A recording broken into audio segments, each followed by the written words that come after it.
Yo, yo, it's ODB from OLP. This is issue 186 of MiniTrucker magazine, June 2007. Do not forget, we are your MiniTruckin headquarters. So please subscribe if you can.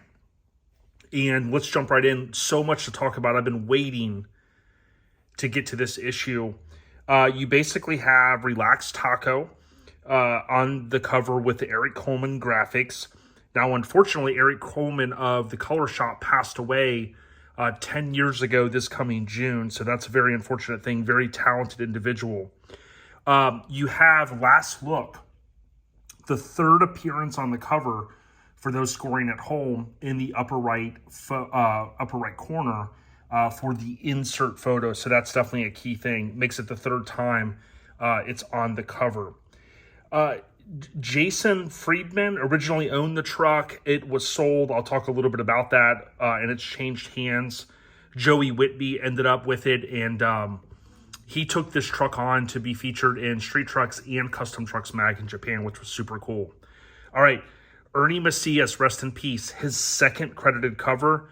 He gave me some intel on this, which I'll share in a little bit. Relaxed Atmosphere's 22nd MiniTruckin cover. It's the 52nd MiniTruckin magazine cover with a Toyota, and it's the 7th MiniTruckin with a Tacoma on it. You can see here, pretty cool landscape, kind of the desert deal. If Jason or anybody knows where it was shot, you know, again, I always appreciate those details. If it was the weekend of a show, hey, I had it at this show, and it was shot, you know, at such and such, I'll add that to the database. And then exclusive comic strip, the Draggits. That was something that they added, and that kind of reminded me a little bit of Radical Rick. Ironically, Radical Rick right there. We had Damian Fulton on, who created the Radical Rick character in 78 or 79. Okay, I definitely appreciate everybody that rocks with us. So many of you make it to the end of these videos, and that helps this channel so much. I can't thank you enough. So please leave a comment, even if it's an emoji, thumbs up, but also thumbs up the video. Dragging through, so Mike Alexander, and It's a Disease.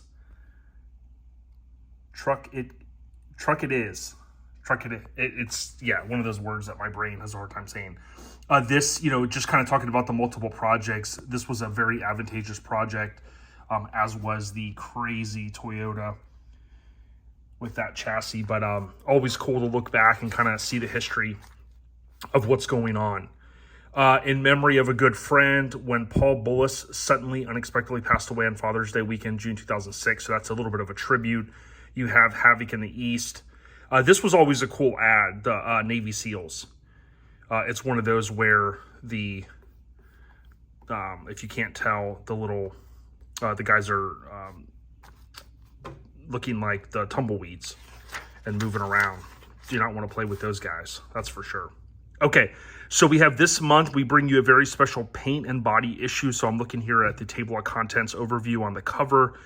Our cover truck, Farmer's Toyota, was painted over at Kolor Shop, Erik Coleman and Jay Warner, and photographed by Ernie Macias, another cover. Now, I'm trying to remember, I mentioned Jason originally owning it. Maybe I have the name wrong, so we'll look at that. Again, there's a cool fact that Ernie had given me about this truck, and I'll share it once we get to that feature. The other question I have is, because this table of contents is like a nighttime photo, I'm curious if it was shot at the same time. So, you know, Mike Alexander or someone may be able to chime in that was there. And when we get to the feature, we'll cover a little bit more. I kind of go fast through the ads. That's one thing I really don't spend a lot of time on unless there's kind of a famous truck there. We got Seth Bomar's, the 18-year-old from Orville up in Bob Grant country. And this truck was always super cool, Young Guns. It stuck out to me because that was the color I ended up putting on my chassis. I always, you know, I'm just a huge fan of blue. But this thing is super cool, an 80 Toyota pickup. And, you know, under construction to be all in color. And then to have, you know, those chassis photos is pretty cool. Okay, Turkey Drag. This show is long running. I've met Ben. He's a great dude. If you ever get a chance to go to this show, check it out. My mind wants to always say November because of, the word turkey. But this year in 06, it was in December. And I think, if I remember correctly, it's even been in January. But I get confused on that. So this thing was pretty crazy. Something different, an S10 with a Lexus 470 LX front end on it. Texas always comes strong. Hey, is that Sweet Pea? Shout out to the big homie, always looking out. I know he's bringing Sweet Pea to Mini Nats. This is pretty cool here. It looks like a Superdome. So they say, how cool is this old school AC system? Little play on the fact that kind of the roof is basically missing. Again, when you guys watch these all the way through, it definitely helps. This is my personal copy. It's kind of funny to look back and say, wow, yeah, I forgot when I was getting these in the mail, every month. This is Michael Brott's 88 Mazda B2200 from Missouri. Super clean, negative camber. And what I liked about where they got to with here is they also started putting kind of sometimes a special thanks there from the owner, which was cool because it kind of expanded upon that. And if you think about now where we are, everything is bullet pointed, everything is really kind of quick and easy. And that's kind of what they were going for there. Super clean Mazda. Looking pretty awesome with the sliding rack top there. This is definitely in an era that you'd see a little bit more of these fiberglass dashes and kind of crazy systems where there were these decorative type deals on the outside of the speaker. Super cool. Definitely love the truck. You can see it's kind of all, with the pedals and the gauges and stuff kind of themed out a certain way. Definitely love that color. MiniTrucker modifications, defined what exactly do they mean. This was kind of cool because even though many of us know all of these terms, for the casual reader, they may not know what does it mean to the rocker, to the pinch, traditional, channeling, body drop, stock 4 body drop. So that would have been something cool they could kind of pull together fairly quickly. Resolutions 31. For those that don't know, Rezo, Bob Hayes and team are going to be bringing this show back. I keep forgetting if it's the end of 2026 or the end of 2027. I want to say 2027 into 2028 for the 50th anniversary. But let's not forget, 2025 is the 50th anniversary of Truckin. Truckin magazine started in good old 1975. I wasn't born yet. Charles Armstrong drove the truck a few hundred miles to come out and compete, which is cool. Still when Charles owned it. Shout out to Charles Armstrong. Check him out, the kid, on Instagram. He's been doing this wild paint job on I think it was a full-size truck. Pretty sick. Super talented. Here's first time's the charm. This was Jason McKitty Jr. from Texas, real clean Ranger. Kind of back in the era when you'd see windshield banners with different websites or things like that. That spanned a long time, and you'll still sometimes see it, but definitely kind of in that era. Here is Scrape Fest, so Pebble Pusher, shout out to them, recent inductee from a club standpoint into the MiniTruck Hall of Fame. If you didn't know, there is an official Instagram and Facebook of the MiniTruck Hall of Fame. The Facebook page that has more followers, that one, unfortunately, Bob couldn't figure out how to transfer. We couldn't figure out how to transfer it. It wouldn't let us from his ownership in terms of, adding admins. So I had to create a new one. But I'll be sharing a lot more about the MiniTruck Hall of Fame, especially as we vote on the 2025 inductees. But Scrape Fest, Pebble Pushers, some real deal Holyfield kinfolk there. All right, so this probably answers my question. It's been a long time since I looked at this issue. Maybe it doesn't answer the question because this is a nighttime photo. Maybe this photo was taken at a different time. Maybe not, and I think I can see here. Okay, so Ernie Macias, rest in peace. Of course, as I mentioned, he shot this cover. The key thing was he commented one time that the truck would not air out during the feature. And what did they do? They photoshopped it. So this might be the clue here. And again, I haven't looked at this issue in a very long time, probably 15 years. But right there, it kind of does look like it's photoshopped a little bit, and you probably wouldn't notice that unless someone told you. I would have never probably noticed it unless Ernie had mentioned it to me. So that was something that he commented, and he said, "Hey, I remember when we were doing the feature, the valves weren't working for some reason, and we had to get it done." Now, again, it's possible that basically they were hanging out, they shot the feature, they did some nighttime photos. But yeah, Jason Freedman. That was the name I remember. But Ernie Macias, you can see there's the daytime photos. And it's hard to kind of tell if this was during the shoot, that would have explained. But either way, how they photoshopped it, you can't even really tell. But again, not a negative. We all have little hiccups with our truck. That's not the story. It's just a cool, behind the scenes fact. That's what I think is super cool. So shout out to Joey Whitby. I got to cruise in this truck. Loved cruising in it with the sliding rack top at Southeast MiniTrucker in Nats, also known as Mini Nats. And boy, was this truck fun to cruise. I know Joey really enjoyed it. He got it featured twice. Although it was on the cover back in the day, this truck is very iconic, I think, in a lot of reasons because of the paint job and just, it's a full-blown show truck.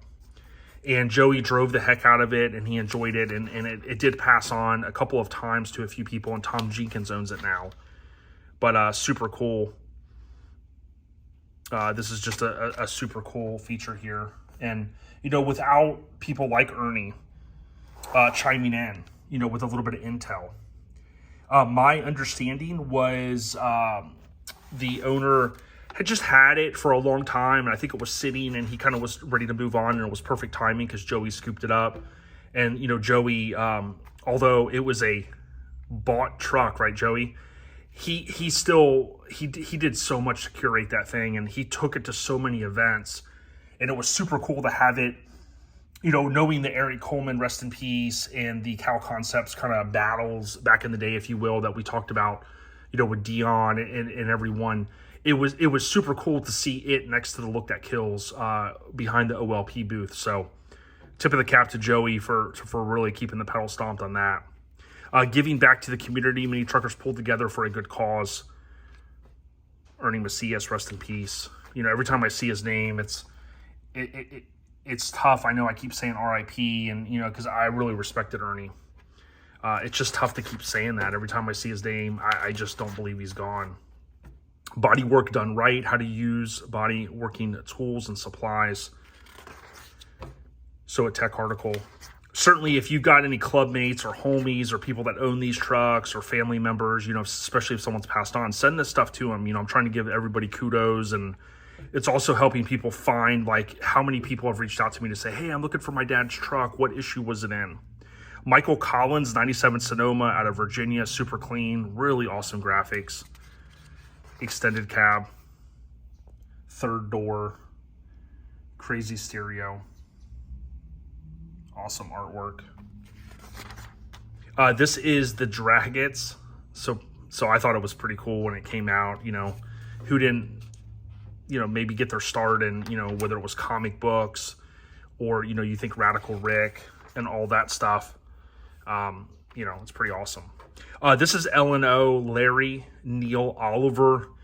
Rest in peace. He was killed many years ago. He passed on.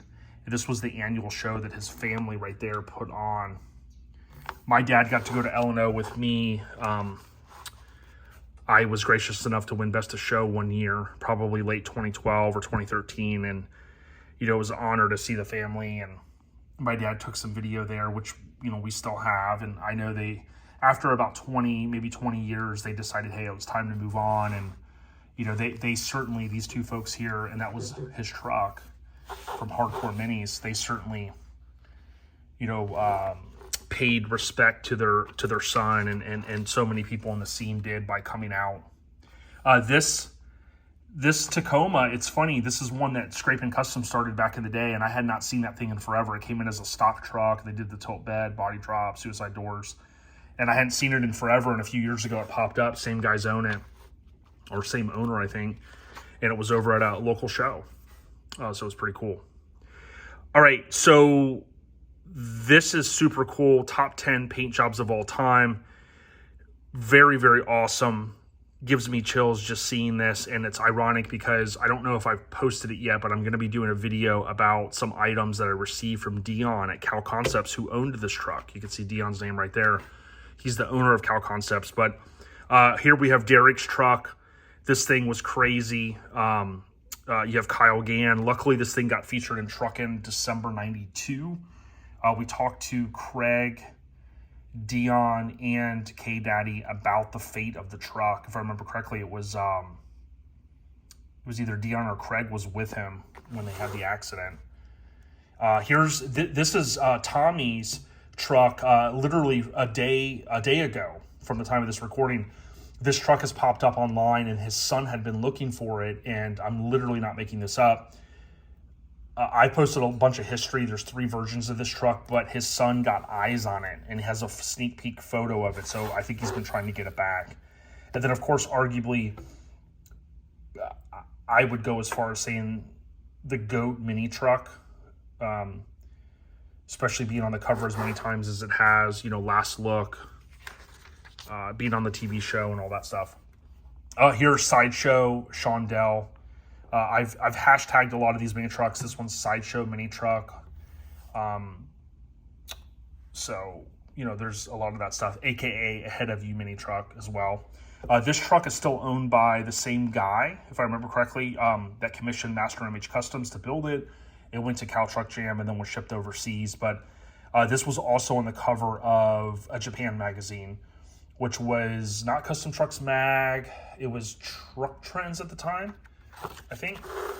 This truck is crazy. I literally, Robbie K's, I talked to Gendro, who built it at LST this year, and this truck literally was driven from North Carolina, the Carolinas, all the way to the West Coast, dropped off. It was built, it was painted, Hot Dog Designs, Pete Finland, and when it was returned home, I don't think it's never went to another show. The guy still owns it. And then there's Burnt Taco, arguably super. I love the paint job on this thing. Sever Ties, Mike Finnegan, we've had him on the podcast. And then you've got the Timeless, in my opinion, one of the GOATs, Time Machine. Brian's Flakenstein, this thing was super sick, still love it, still around. And then honorable mentions, with Gendro's first NC truck on the cover, the Wild Hair, Radars, Tyler's Extra Cab, Jen Lacey, getting in there, rest in peace, with the Scraping Customs, Jimmy's Running Customs built. Super awesome, and I loved layouts like that, especially they did such a good job on that one. Alexander and Kevin Whips did this one. Love these Tacoma, especially the regular cabs. I think the one that just gets it for me here is the sliding rag and the, what do we call these toppers? I know some guys call them campers, but what do we call them with the windows that go all the way down? I always want to say infinity window, but I know it's not that. But just, man, the stance, these wheels were so popular. I love them on there. The color, the sliding rag. I mean, dude, full stereo with a super nice carpet, real kind of hot rod themed interior. Todd Jubert, NC. I mean, dude, this truck right here is gold to me. Super clean. And it's kind of cool how there's a sliding rag in the bed, but not in the truck. Love those colors. Just a timeless truck. This thing could come out and just whip it up. Loved when the bumpers were painted on top. Pretty awesome. Inaugural Weeniestock. Families get together. You got a Mitsubishi Mighty Max. It's hard to say. That looks like a Texas and maybe NC. I was going to say maybe Ben Smith's, but I don't think that's it. Rest in peace to Ben Smith. And then you got a Dragon photo. Here's Air Dancer, famous truck. crazy. You know, the feature, it's flipped on its side. Talk about doing it crazy. Gauge magazine still around, still doing the dang thing up in the Midwest. You had some coupons. You had Mini Market, MiniTruck Online, your number one source for online. This is where really when they started putting the pedal down, trying to get everybody to go online. You've got readers, rides. I don't always kind of name those, but they're there so you can take a screenshot. Mind and Macias, we're having a Cadillac sale. For those that didn't know, Ernie loved his Cadillacs, and it's ironic because my buddy Matt Torgerson, who started with his buddy, they started Severtize Florida in late 97. Matt was always into Cadillacs, and I liked Cadillacs too, and I found my love with Lincolns. But Ernie built plenty of those, and that's a cool thing about Ernie. You know, he wasn't just a one-trick pony. Not that there's anything wrong with that, but dude, the guy could merge in between the lowrider scene, Cadillac scene, mini truck scene, shoot a cover, you name it. There's a young Frank from Diesel Wheels. Some Japan photos on the left. Some crazy mods going on here. And then Ron Perkins' Irregular cab, which I've talked about in the past. The window is fixed there. So there you have it, issue 186, June 2007. Again, just an amazing truck. And the intel that I had from Ernie was that it would not air out at the feature shoot, but that did not stop them. You know, imagine they didn't shoot it and then something had happened or whatever. I'm so glad it ran. A timeless truck. I'm glad Joey got to enjoy it. I got to enjoy it, just cruising in it, seeing it at the Mini Truck Hall of Fame a time or two. Tip of the cap to the original owner, builder, Erik Coleman, all involved. ODB, you know how we do. We are your Mini Truckin' headquarters. We out here. Peace, my fam.